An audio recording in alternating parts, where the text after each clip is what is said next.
Muy buenos días a todos nuestros Cubo seguidores. Los saludamos en esta mañana. A todos bienvenidos. Pueden seguirnos a través de nuestras redes de @CuboCali, todas nuestras redes asociadas y en nuestro portal www.cubocali.com. Hoy tenemos un invitado muy especial que hemos venido promocionando, por supuesto, durante esta buena parte de la mañana, y es el senador Rodrigo Lara, de Cambio Radical. Él es un congresista que estuvo en el día de ayer aquí en la capital del Valle del Cauca, enterándose de primera mano, con sus propios ojos, de lo que está pasando en la ciudad de Cali. Y vamos a conocer cuál es su impresión. Vamos a conocer respuestas que podemos tener los caleños y Colombia, por supuesto, a esta crisis que ya realmente se está prolongando demasiado. Saludemos. A propósito, la gente puede opinar, nos puede escribir, estaremos atentos. Quienes quieran hacer preguntas al senador, vamos a tramitarlas. Entonces, vamos a estar atentos aquí en nuestras redes. Senador Rodrigo Lara, muy buenos días, bienvenido a Cubo Cali, transmisión en vivo de nuestras redes. Bienvenido. Hola Rubén, un saludo muy cordial a usted, a todos los internautas y lectores de Cubo y a Manuela, por supuesto, un saludo muy especial. Sí, señor. Senador, usted estuvo ayer en Cali. Cuéntenos qué vio. ¿Cuál es la primera sensación que tiene usted de la crisis que ya lleva 14 días a Cali, que nos tiene en una situación muy incómoda y muy difícil? Oiga Rubén, pues muy difícil, más difícil incluso de lo que yo me imaginaba, fue básicamente lo que yo vi. Y el propósito del viaje era primero acompañar a los caleños en esta difícil situación, en este terrible momento que están viviendo, decirles que no están solos, y decirles que no vamos a permitir un Estado claudicante ni fallido en el suroccidente y en Cali en particular. Yo vi una situación supremamente compleja, difícil de resolver, que le cogió ventaja al gobierno nacional, que el gobierno nacional dejó crecer, respecto a la cual el gobierno ha actuado de manera reactiva y no proactiva, no se anticipa, no fue un paso más allá. Y bueno, es una situación muy difícil, Rubén, porque se están mezclando muchos factores, básicamente. Nosotros tenemos tres fenómenos distintos, estamos viviendo tres fenómenos distintos. El primero es una marcha genuina, real, sincera, de una población martirizada, empobrecida, que ha enfrentado grandes dificultades, microempresas completamente quebradas, gente masivamente desempleada, jóvenes con un desempleo del 30 y 40% en Cali. Cali, la tercera ciudad con más desempleo, con más desplazados, punto de llegada de los venezolanos que no pueden cruzar luego a Ecuador porque tienen la frontera cerrada. En fin, es una caldera de muchísimos problemas. En segundo lugar, a esas marchas genuinas de protesta, pues se suman obviamente la delincuencia común, los ladrones, los vándalos que existen con o sin marcha. Y hay un tercer fenómeno, Rubén, básicamente, y es la presencia de grupos insurreccionales, que existen en Colombia, siempre han existido, se alimentan de la inmensa desigualdad, se alimentan del colapso del Estado venezolano y se alimentan del narcotráfico. Estas situaciones básicamente han llevado a que se mezclen estos tres factores y eso es lo que está pasando ya en Cali. El gobierno permitió que a la par de las protestas genuinas se crearan unos bloqueos en diferentes sitios de la ciudad de Cali y pues estos bloqueos tienen diferentes fenómenos. Hay obviamente un fenómeno de infiltración natural de grupos insurreccionales, pero hay capas de ciudadanos descontentos, hay niveles también ahí mismo de jóvenes que no tienen nada que perder en una zona de altísima densidad poblacional, con barrios empobrecidos, gente desempleada. Es decir, es una combinación de problemas muy, muy, muy complejos. Senador, usted, por supuesto, no fue solo, usted fue acompañado por representantes de la ONU y de otras agencias internacionales y se fue sin la compañía de la policía para que esto le permitiera llegar usted a esa primera línea de las protestas, a esa primera línea de los bloqueos. ¿Qué vio allí usted? ¿Qué tipo de personas están allí realmente de estas tres o cuatro de esos cuatro escenarios en los que usted nos está distribuyendo realmente las causales de la crisis en Cali? Como le digo, hay una organización, eso es indiscutible, una organización jerárquica. ¿A qué movimiento corresponden? Es difícil saberlo. Hay personas encapuchadas y hay una organización muy clara de estos puntos. Ese es un primer nivel. Hay un segundo nivel de ciudadanos, de personas que ya no tienen nada que perder, que lo han perdido todo en la vida, de jóvenes sin rumbo, sin futuro. Hay mucha pobreza, mucho desempleo alrededor. Eso es lo que yo vi, básicamente, pero pues naturalmente que en situaciones de desorden social como estas, pues se mezclan y se aprovechan de esto los grupos insurreccionales. ¿Cuáles son en Colombia? Pues obviamente el ELN y lo que llaman la Nueva Marquetalia, que pues obviamente están vinculados a la actividad del narcotráfico. Es hora ya de que esto cese y que se devuelva la paz para Cali. Senador, obviamente una situación muy compleja que usted acaba de narrar con mucho detalle de la situación de la ciudad, de estos componentes, de la protesta, del estallido social, también de agendas, incluso internacionales, que tienen, digamos, algún tipo de interés en este tipo de manifestaciones públicas. Pero la pregunta es entonces, después de lo que usted vio en Cali, ¿cuál podría ser para usted un principio de solución? Ya vimos que ayer la reunión entre el gobierno y los voceros de la protesta social, no de los bloqueadores, pues se levantaron de la mesa. Parece que por ahora estuvieran hablando, digamos, un poco los halcones de la protesta, de la guerra y del Estado, un Estado que parece ser, mantiene también inamovibles. ¿Cuál podría ser realmente el destrave de esta situación, senador?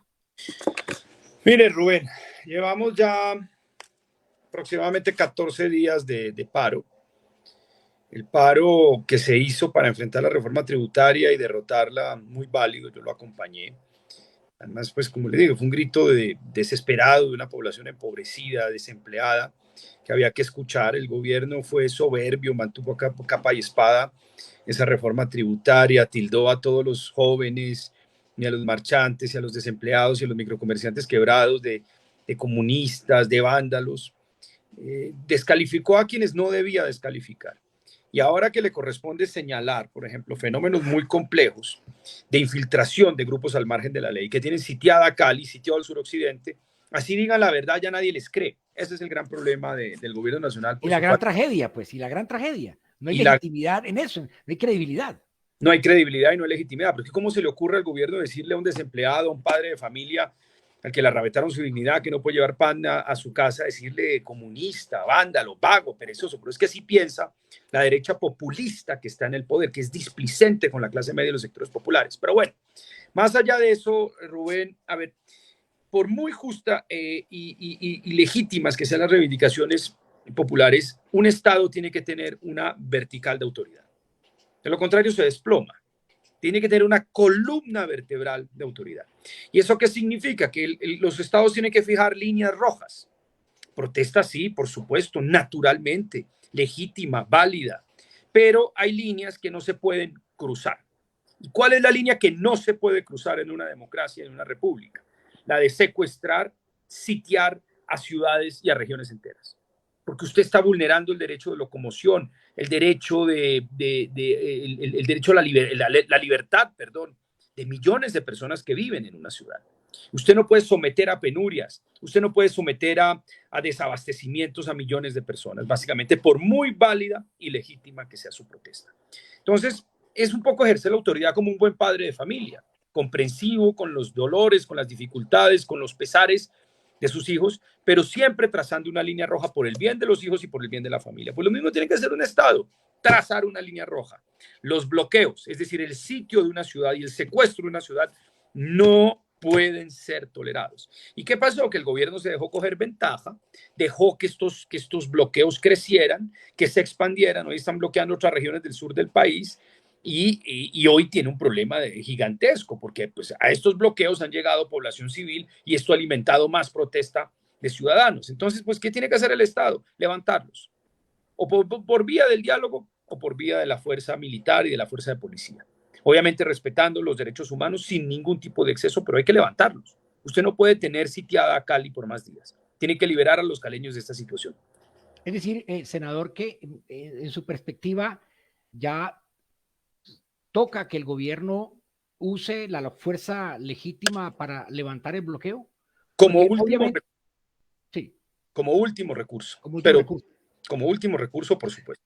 ¿Cómo tramitar ante la comunidad, eh, doctor Rodrigo Lara, el hecho de que, claro, aquí hemos hablado y lo debemos hacer sobre el derecho a la protesta social, que es un derecho constitucional, que no puede ser ni revertido, ni puede ser eh, combatido?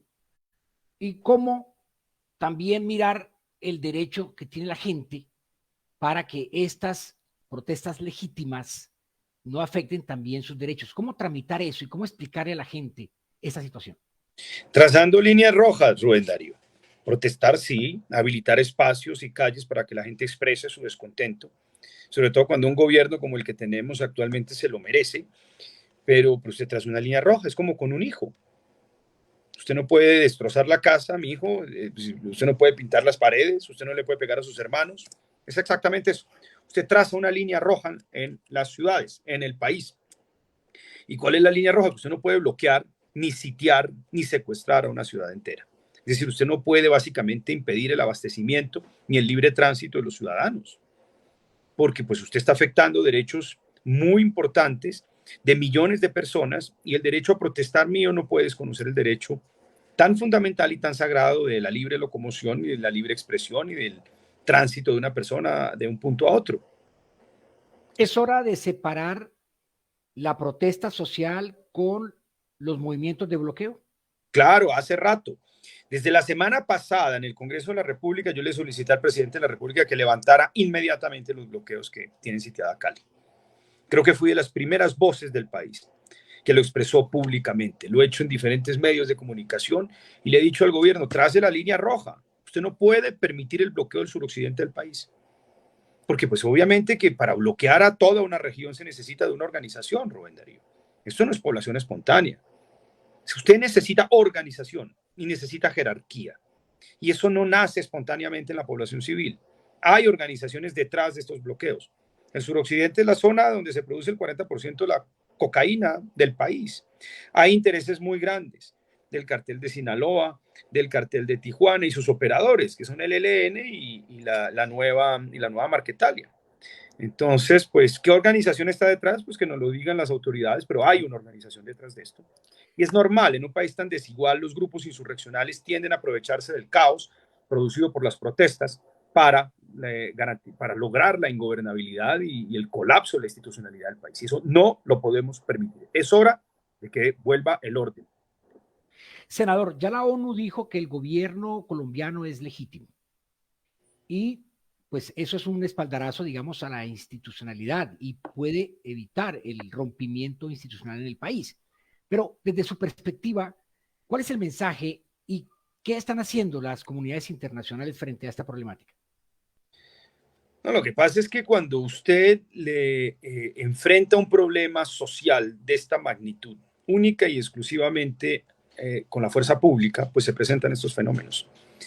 Estos gobiernos, es que hay que entender, el gobierno de Iván Duque es un gobierno del centro democrático y un gobierno del centro democrático es un gobierno de derecha populista. ¿En qué consiste la derecha populista?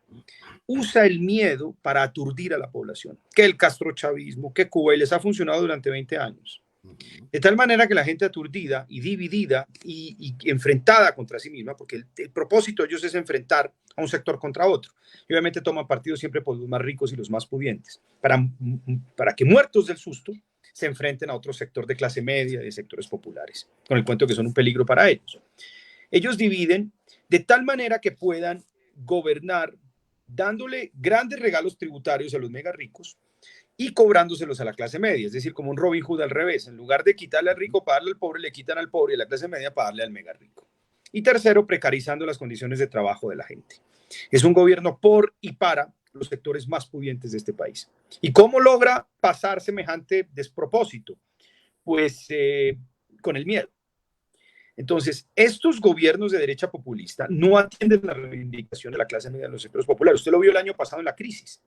Fueron generosos con los bancos, generosos con empresas como Avianca, y a las microempresas, que es el 60-65% del empleo en una ciudad como Cali, no le dieron un peso. Ese fue el gran debate que yo di en el Senado de la República, cuando enfrenté a Alberto Carrasquilla, que por primera vez en 2 años iba al Congreso de la República para repartir mermelada y derrotar la proposición que yo presenté para extender el subsidio a la nómina a las microempresas y a las pequeñas y medianas empresas. Como no le ayudaron a esas microempresas, pues colapsó el empleo, colapsó la situación social de millones de colombianos, y ahorita que debemos enfrentar las consecuencias de esa crisis social, lo único que hace el gobierno de Iván Duque es mandar policía. Entonces, obviamente, enfrenta a la policía a un problema que la avasalla, a un problema que es muy superior a ella y que la desborda. Y cuando usted desborda a un órgano armado, cuando usted desborda a las Fuerzas Armadas de un país, tienden a actuar en muchos casos con exceso de la fuerza y con exceso de autoridad. Así pasaba en los años 80 con las fuerzas militares, desbordadas por la amenaza de las FARC y la amenaza paramilitar, pues tendrían básicamente a cometer exacciones y violaciones de derechos humanos para cumplir con su misión constitucional. Ese es el problema de fondo. Y obviamente que ha habido casos de violaciones masivas, de violaciones de derechos humanos con miembros de la fuerza pública, y eso debe ser judicializado severamente. Senador, su respuesta me hace saltarme un poco un tema que quiero que lo tratemos a continuación, y es el tema de los inamovibles, tanto del gobierno como de los de la protesta social, los 7 puntos de urgencia que tienen. Pero le quiero preguntar a partir de su respuesta, senador, ¿cuál es la responsabilidad aquí también del Congreso? Porque el Congreso hace parte del sistema, y el Congreso, el presidente puede mandar muchas cosas y de hecho las manda, pero es el Congreso el encargado de aprobar o no aprobar leyes que beneficien o no beneficien a los grupos poblacionales. ¿Qué responsabilidad tiene también el Senado en esto? Altísima, Rubén, altísima. Mire, la más grave de todas es que este es un Congreso vergonzoso, y es un Senado vergonzoso porque permitió que las sesiones del Senado, del espacio de representación de la voz del pueblo colombiano, que es el Congreso de la República, se convirtiera en una plataforma, se convirtiera en un Zoom, se convirtiera en un espacio ficticio y virtual. Eso le restó cualquier capacidad para tramitar las reivindicaciones populares, para trasladar de la calle al conducto institucional las reivindicaciones de los grupos sociales. Hoy el Congreso no existe, el Congreso es inexistente, el Congreso es una plataforma Zoom, una cacofonía que no representa nada, que no puede hacer control político, que no tiene vigor, absolutamente arrodillado y supeditado a un gobierno, porque cuando usted transforma un Congreso, la reunión de los voceros políticos de todo un país, en una plataforma Zoom, pues usted termina fragmentando y sometiendo muy fácilmente al Congreso, logrando un quórum supremamente fácil para tramitar las leyes más infames y contrarias al interés popular. Es toda la responsabilidad también le cae al Congreso de la República. Yo quiero salvar mi responsabilidad, si me lo permite, porque fui la voz más dura y más crítica de convertir al Congreso en una plataforma Zoom. Me pareció la peor vagabundería que ha pasado por el Congreso de la República. Muy triste me puso a mí esa situación. ¿Usted se une allí, senador, entonces con la propuesta del Centro Democrático de reducir el Congreso? Es que esa es una propuesta realmente irrelevante, porque es que el problema no está en reducir el Congreso, el problema está en que el Congreso sesione presencialmente, que es lo que no les interesa a ellos. Yo he propuesto en 3 ocasiones reducir en 14 millones de pesos el salario de los congresistas que decidan sesionar desde una plataforma y no vayan al recinto.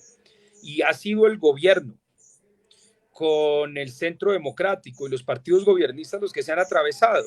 Entonces, eso es otra de esas propuestas para distraer la atención de los colombianos. Vamos a distraer la atención de los colombianos, dicen el Centro Democrático, que no se fijen en los regalos tributarios de los banqueros, que son nuestros aliados, que no se fijen en los regalos tributarios de las grandes empresas mineras, que no se fijen en las reformas tributarias que castigan a la clase media y los sectores populares. Distraigamos a este pueblo tonto y lo vamos a distraer con básicamente el tema de la reducción del tamaño del Congreso. Eso es una forma de manipulación de la opinión pública. El problema hoy está en las inmensas desigualdades que han generado los modelos de desarrollo económico de la derecha populista del Centro Democrático.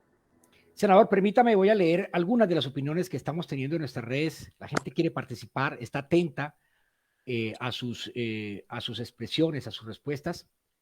Juan, Juan Miguel Otálora dice, el Congreso también debe ser transformado porque allí se hacen los lobbies de las grandes compañías y los callan con plata. El Congreso debería ser el que le dé al pueblo la posibilidad de meter en control a las aerolíneas que abusan, a las EPS que abusan, a todas estas empresas que están dándole duro al pueblo colombiano. Aquí también dice, en otras tenemos a Clau Peña, es hora ya que sean justos y modifiquen los sueldos exagerados y privilegiados que reciben ustedes, señor senador, ustedes están contribuyendo a la pobreza tan tremenda en que estamos. Alan Brito Delgado dice, la única forma que esto se detenga es que renuncie Duque. Esa es una pregunta que quiero hacerle.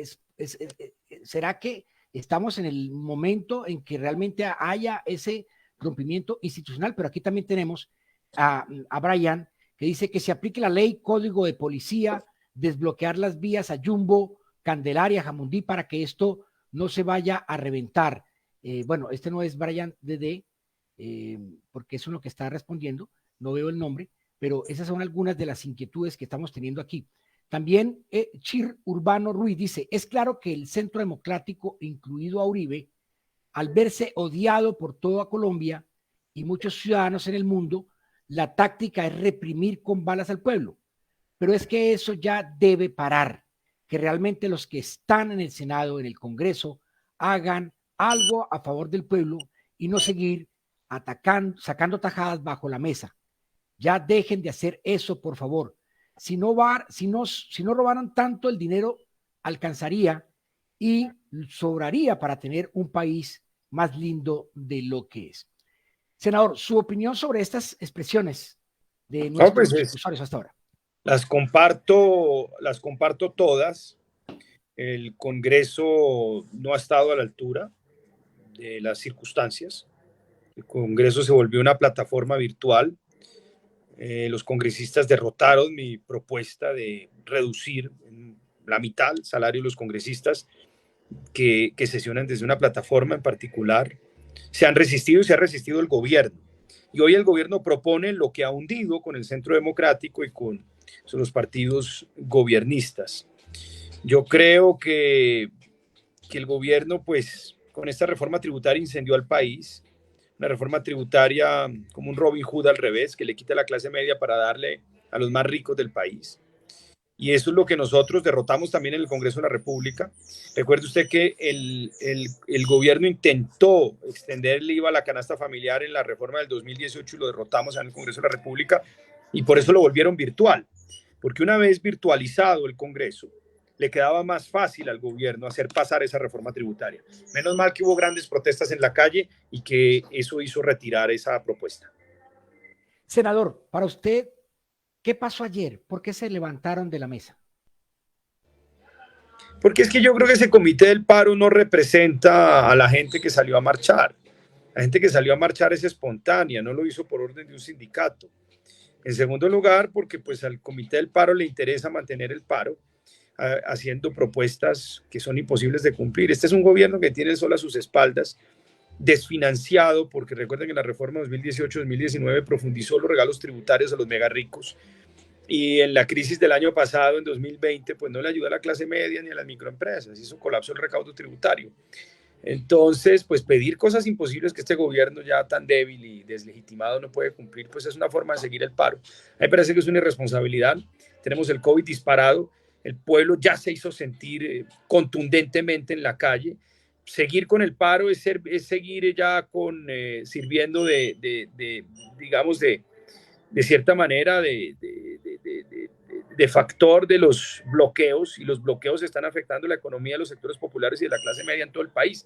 Ya es hora de que vuelva el orden, ya es hora de que vuelva la autoridad y que en las próximas elecciones pues derrotemos este gobierno de derecha populista. Nosotros los liberales socialdemócratas creemos que hay una alternativa, hay una oportunidad importante en quienes creemos en el dogma liberal, en la separación de poderes, en la democracia, en el Estado de Derecho, derechos humanos, en la economía de mercado, pero creemos que aquí en el marco de la democracia liberal hay que hacer reformas muy profundas, regidas por un principio de solidaridad, distinto de la derecha populista y también distinto de la izquierda marxista del doctor Petro, que usted sabe que ellos siempre terminan sacrificando la democracia. Senador, los 7 puntos de urgencia nombrados así por el Comité de Paro son los siguientes. Mucha gente no lo sabe. El primer punto, retiro del proyecto Ley 010 de Salud y fortalecimiento de la vacunación masiva. 2, renta básica de por lo menos un salario mínimo mensual. 3, perdón, aquí está. Matrícula cero y no alternancia educativa. No privatizaciones y derogatoria del decreto 1174. No discriminación por género, diversidad sexual y étnica. Y son 6 puntos. Y detener erradicaciones forzosas de cultivos de uso ilícito y aspersiones aéreas con glifosato. Y 6.7. Defensa de la producción nacional, subsidios a las MIPYMES, empleo con derecho y una política que atienda la soberanía y seguridad alimentaria. ¿Difíciles de cumplir, senador? Pues yo estoy de acuerdo con el 95% de todos los puntos, con la gran mayoría de ellos. Es más, yo he propuesto la renta básica, está mi firma en un proyecto de ley, y llevo batallando la extensión del subsidio a la nómina, la extensión del subsidio a la nómina a las microempresas desde el año pasado. El problema es que este gobierno no tiene presupuesto, no tiene caja, no tiene dinero para reformar el sistema de salud como quisiéramos. Es un gobierno que está en los rines porque le regaló impuestos a los mega ricos en la pasada reforma tributaria y porque permitió que la economía colapsara al no ayudar a las microempresas el año pasado. Entonces, ninguna de esas condiciones realmente las puede cumplir en las actuales circunstancias, y menos aún cuando este gobierno ya está de salida y ya tiene solo a sus espaldas. ¿Cómo lo vamos a lograr? Ganándoles en las elecciones al centro democrático, ganándole a la izquierda marxista e imponiendo un gobierno de tipo liberal y socialdemócrata, reformista, que gobierne por y para la clase media y las grandes mayorías. ¿Usted cree, senador, que un sistema geopolítico en Colombia de un país federativo podría ayudar a aliviarnos tantas tensiones cuando tenemos un gobierno central que no escucha, cuando los mandatarios locales no pueden desarrollar trabajos, programas, por supuesto, focalizados en esas regiones? Yo soy amigo de la descentralización como buen liberal. Yo creo que hay que profundizar muchísimo la libertad de decidir en cada región. Yo creo en la inteligencia colectiva de las regiones, y más aún de una región tan maravillosa como el Valle del Cauca. Cali es una ciudad que por sí sola ha logrado cosas muy importantes. Es un departamento muy próspero, con un puerto gigantesco, el puerto más importante del país, que ha tenido una industria importante, pero las malas decisiones de política económica central que han desprotegido la industria, que han desprotegido la manufactura, que han desprotegido la producción agropecuaria, que han actuado sin patriotismo económico, pues han debilitado el tejido industrial y la generación de empleo en el Valle del Cauca. Si tuvieran más margen y más libertad, seguramente lo harían mejor. Estamos en transmisión en vivo con el senador Rodrigo Lara, ya estamos entrando en la parte final de esta intervención. Senador, ¿cómo le ha ido, según su percepción, a los mandatarios locales que se han visto seguramente frente a una crisis muy dura, especialmente en regiones y en ciudades como Bogotá, Cali, Medellín, Barranquilla? ¿Cómo ha sido el desempeño de estos mandatarios locales? Yo los noto completamente desbordados. Primero, la plática que tenían los alcaldes y gobernadores ahorrada, que era la plata de las regalías, esa plata se las quitó el gobierno para crear el FOME, que fue el fondo con el que enfrentó la pandemia. FOME, además, pues un fondo además que es muy chiquito, fue muy chiquito. El gobierno no quiso ni endeudarse realmente, ni crear un fondo importante para financiar a las necesidades de la población y de las microempresas. Entonces, pero la platica que tenían los departamentos y municipios se las quitó el gobierno. Se la autoprestó, obviamente, a tasas muy favorables. Entonces, son gobiernos locales que, pues, imagínense, enfrentaron esto con muy poco dinero, sin poder hacer realmente la diferencia. Y en el caso de la crisis que está viviendo Cali y el suroccidente del país, lo que yo he visto es que alcalde, gobernación y gobierno nacional se tiran la pelota. Yo que le dije ayer al alcalde de Cali en la mesa que tuvimos al final del día, después de visitar los bloqueos, de ir a ver los bloqueos. Y mira, alcalde, esta es una crisis que francamente lo sobrepasa. Esto es un problema de orden público, del orden nacional. Usted, alcalde, no tiene ni los medios físicos, materiales, ni jerárquicos para ordenar ningún tipo de operación que ponga fin a esta situación. Puede dialogar, que es lo que tiene que hacer un alcalde local permanentemente, escuchar y hablar con la gente, pero pues este es un problema del gobierno nacional, porque este es un problema de orden público, del orden nacional. ¿Y qué siente la población en Cali y en el Valle? Pues que nadie está realmente frente al timón en esta terrible tormenta. Que lo que ven es gente tirándose la pelota y un gobierno nacional ausente tratando de lavarse las manos con los eslabones más débiles, que son la alcaldía y la gobernación. Dos preguntas finales, senador. ¿Usted está de acuerdo con que hay que levantar el bloqueo ya? No Sí. solamente en el Valle del Cauca, sino también en Nariño. Nariño también está pasando por una situación tremendamente grave. ¿Con quién lo hacemos? ¿Con qué lo hacemos? La policía, con el ejército, la policía está deslegitimada, que es otro tema grande en este país que debemos abordar y lo debe abordar el Senado de la República. ¿Qué hacer con la policía? ¿Y qué hacemos con el ejército? No, yo le propuse ayer al alcalde, le dije lo siguiente: mira, alcalde, si esos bloqueos no se levantan muy rápido por la vía del diálogo, el Estado tendrá necesariamente que levantarlos con una acción de policía, pues porque ningún Estado puede permitir que la tercera ciudad del país permanezca más tiempo bloqueada, ya lleva suficientemente tiempo bloqueada. Entonces, ¿de qué manera se puede levantar esto? O se levanta con una operación de policía limpia, transparente, sin excesos y respetando los derechos humanos, o se levanta como algunas fuerzas oscuras lo quieren, de noche, con grupos paramilitares, con asesinatos quirúrgicos.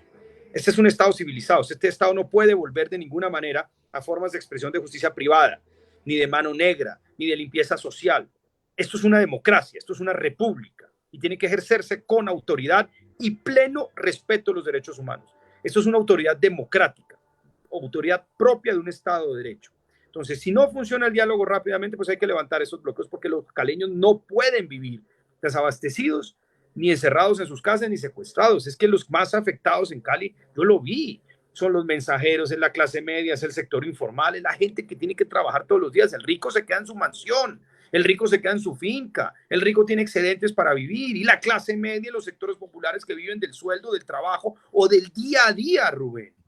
Entonces esto lo tiene que levantar, ya no más estos bloqueos, pero que se hagan con una operación absolutamente limpia. ¿Qué le propusimos al alcalde? Nosotros le podemos ayudar para que esta operación se haga conforme a los más altos estándares de derechos humanos, pero hay que levantar estos bloqueos, por las buenas o por las malas. Senador, Cali pierde, o el Valle, el Cauca pierde casi ya 2 billones de pesos y el desempleo va ya por los 300,000 desempleados, especialmente mujeres, cabezas de hogar. Muchos negocios quebrados. El 20% de los negocios no van a volver a levantarse ni van a volver a abrir la puerta. Así se desbloquee la ciudad mañana. Y como estas soluciones que se proponen de tirios y troyanos necesitan recursos, y por supuesto ya no hay en ciernes una reforma tributaria, ¿usted está de acuerdo que el Estado haga uso de los fondos ahorrados en bancos de Ecopetrol y que hagamos préstamos billonarios al Banco Central? Este es el momento de gastar, Rubén, sin miramientos. Hay que gastar y hay que gastar en la gente. Este país necesita una política de empleo público inmediata para darle a la gente un sustento, en particular a los jóvenes. Los jóvenes no tienen trabajo, muchos deben las cuotas del ICETEX cuando han estudiado. Aquí hay que encontrar una fórmula de empleo. Los jóvenes quieren empleo. La derecha populista que está en el poder les vende un espejismo que los va a volver millonarios a punta de emprendimiento, que los va a volver unos Steve Jobs y que todos pueden ser emprendedores. Esos son unos muy poquitos los que pueden volverse unos emprendedores millonarios, muy, muy, muy poquitos, y son los que han tenido pues el privilegio de una educación absolutamente exclusiva. El resto de la gente necesita un empleo, punto. Y eso es lo que tiene que hacer el Estado, un programa público de empleo masivo para darle pan, sustento e ingresos a la población. Y hay que buscar la plata de donde sea necesario buscarla. Senador Rodrigo Lara, muchas gracias por estar con nosotros, por haber venido a acompañar a Cali, por haber visto de primera mano, no a través de esta guerra mediática que tenemos hoy en las redes sociales, porque la verdad también se ha dicho, senador, hay un muerto en la calle que no hemos podido levantar hace rato, y es la verdad, es el cadáver de la verdad. Ha sido difícil encontrar elementos comunes a lo que pasa, y por eso ha sido valioso que usted haya venido y haya visto, y también con tanta franqueza y solidaridad nos haya dado respuestas a esta visión que hoy nos deja pues muchas inquietudes, pero también nos deja también algunos pensamientos y algunas reflexiones para salir adelante. Esperamos que el Congreso también ayude a que a que el presidente, a que la gente del paro, por favor, entienda que en el medio está una ciudadanía que si bien apoya la protesta social, que si bien tiene necesidad de cambios estructurales en este país, también está sufriendo en estos momentos. Sí, señor. Muchas gracias, Rubén, Muchas por la gracias. invitación. Aquí siempre a sus órdenes y dos mensajes finales, si me permite. Por favor. Cali, los caleños no están solos. Entendemos su dolor y su angustia y los acompañamos. Y segundo, no permitiremos y no vamos a permitir nunca un Estado fallido ni claudicante en Cali ni en el suroccidente del país. Muchas gracias con ustedes, el doctor Rodrigo Lara, senador de la República por Cambio Radical. A ustedes mil gracias por haberse conectado con nosotros. Hay muchos comentarios, muchas opiniones, pero la verdad queríamos aprovechar un poco, conocer la opinión de este senador que, como decimos, vino a Cali, fue hasta las trincheras, caminó las calles y pudo conocer de primera mano, sin que intermediaria nadie la situación de la ciudad. A ustedes mil gracias y hasta una próxima oportunidad. Muchas gracias. Gracias, querido Rubén. Un fuerte abrazo. Siempre a la orden. Muy amable. Y felicitaciones a QU. Están haciendo un gran trabajo. Muchas gracias, senador. Ustedes sí dicen la verdad. Chao. Chao. Chao.